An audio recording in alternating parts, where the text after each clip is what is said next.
Hello everybody, Blast here, and I'm back with another movie review. It's been a little bit since my last movie review, and that's because I'm not really a big movie guy. That kind of sucks, because, what's the point of this review series? But, to be honest, I'm barely a TV show guy. I just don't like watching new things in general. So when I do, I watch it with family members, so we could have something to talk about. But if there's, like, sex scenes that are more explicit than Walking Dead or something, then I'm not interested. Like, the only two shows I'm watching by myself right now is, like, I think I'm on my 5th watch of Ash vs. Evil Dead, and I'm watching season 2 of Invincible, which I don't really care for. I'm just watching it just to watch it because I already read the comics. Yeah, I don't know what the hell I'm talking about. Anyway, back to the topic of the video. Last Friday, I watched the new Godzilla x Kong movie, and I had a lot of fun with it. Me, my mom, my brothers, my grandma, and my cousin went to go see it, and everyone loved it, or at least had fun with it. So I'd say it's fun for the whole family, even if they don't normally watch Godzilla movies, so that's kind of a good thing. The plot follows Kong as our main character being extremely lonely in the Hollow Earth. We see that he's adapted to his environment and even learned how to build and place traps, which is very interesting. Being completely honest, I was never a King Kong fan until Kong Skull Island. The MonsterVerse version of Kong is such an interesting and lovable monster, and seeing him get older and smarter just adds like so much more depth to him. Is that the word I'm looking for? I think so. Yeah, depth. Anyway, back to the story. One of Kong's traps sets off a chain of events that causes a sinkhole that leads even deeper into the Hollow, lead to Gears of War. Godzilla ends up feeling this presence emitting from the Hollow Earth, and he gets pissed and starts searching for more radiation to power up with whatever threat he's sensing. So this threat's a big deal, apparently. There's human characters in the film, with the only interesting ones being Dr. Andrews, Gia, which is the little deaf girl, and Bernie. And they all come from the Godzilla vs. Kong movie, so... Yeah, I would think if you're watching this one, you've probably seen the other ones, so... Anyway, they're a bit important in the story, especially since they're the ones who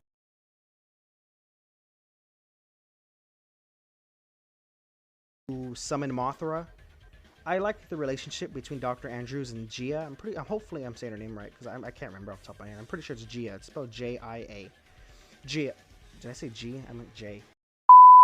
Or did I say J? Oh my god. With the doctor... Oh my god.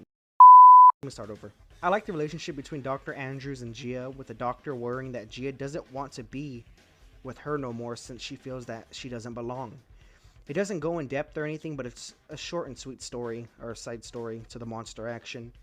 Bernie is cool. He's like the comedic relief in an already over-the-top movie, but I didn't mind him. I don't know if I should mention this, but Rebecca Hall, who plays Dr. Andrews in the movie, is absolutely gorgeous in this film. Maybe it was the short hair or something, but just, wow. I almost stopped simping for Brie Larson for a second. Oh my god, what the hell am I talking about? Anyway, Kong and Godzilla end up teaming up and kicking ass. Now, what did I like about the movie?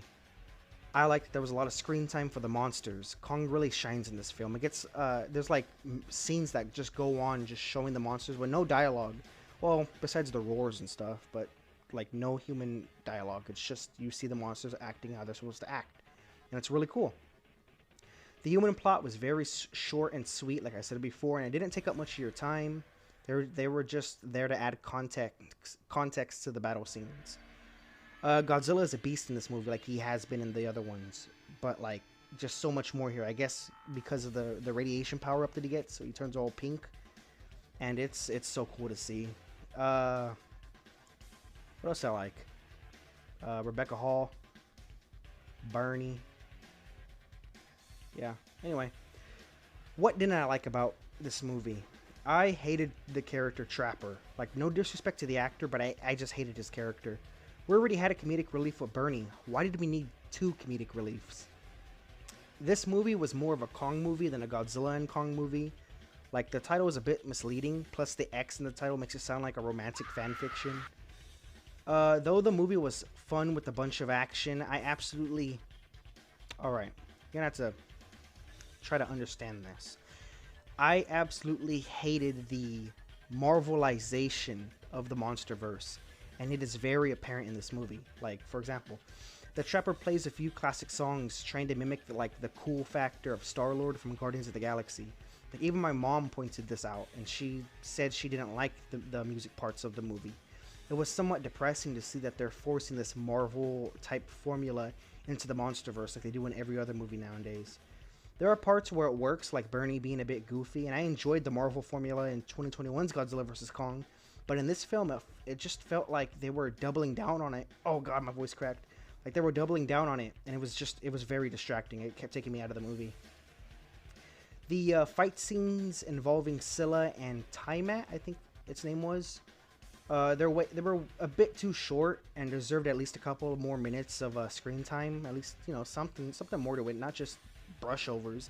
And apparently people are talking about it on Twitter about Tiamat's battle being way too short because apparently it's a fan favorite. I didn't know, but yeah, I get it. The fight scene was way too short. There are a bunch of monsters. Bunch. I said, what did I say? Bunch? What the hell is a bunch?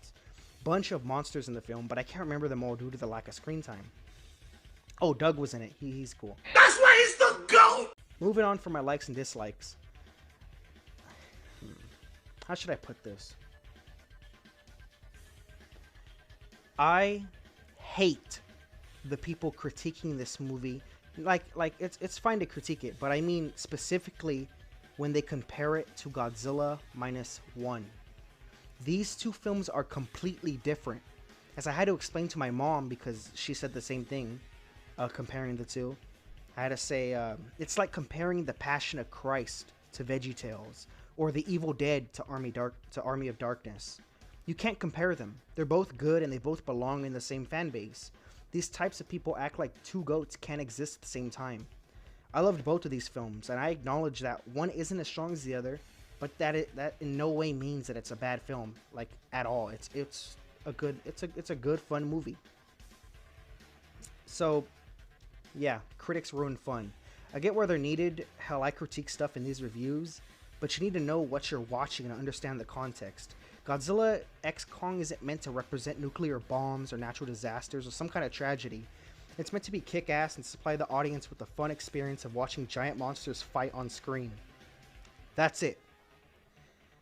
I'm done. Godzilla and Kong gets a 6 out of 10, which makes it slightly above average. I recommend the movie to watch with like siblings or with anyone that likes giant monsters. Watch it with your grandpa or your grandma. I'm sure they'll like it. I hope you enjoyed the review. I want to hear your thoughts down below in the comments. I want to hear about your thoughts on people comparing it to -1. If you like the video, be sure to leave a like. And if you want to see more from me, be sure to subscribe. If you're feeling generous, I'll have my Patreon in the description below.